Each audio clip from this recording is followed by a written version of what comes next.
Hyderabad అంబర్పేటలో car driver బీభత్సవాన్ని సృష్టించాడు.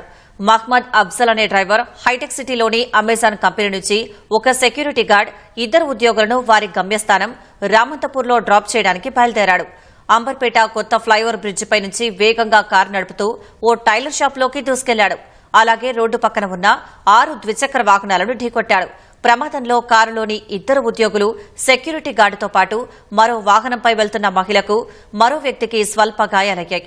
ప్రమాదంలో ఎలాంటి ప్రాణనష్టం జరగకపోవడంతో పోలీసులు, స్థానికులు ఊపిరి పీల్చుకున్నారు.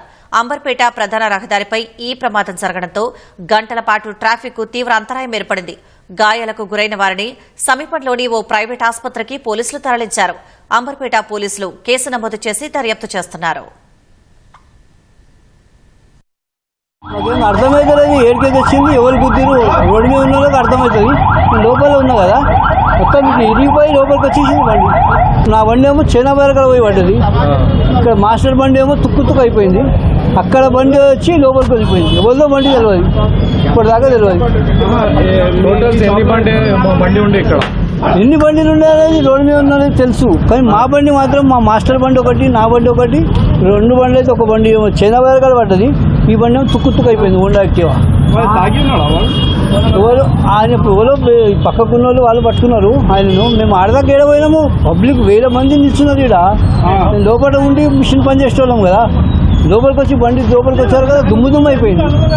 ఏం అర్థం కాలేదు మాకు, ఏమైతుంది, చెట్టు పడ్డది అయింది అని భయం అయింది. ఒకరికి నెత్తి వలిగింది, ఒకరికి కాలు మొత్తం, లేడీకి కాలు కట్ అయిపోయి మొత్తం బ్లీడింగ్ అన్నీ అయినాయి.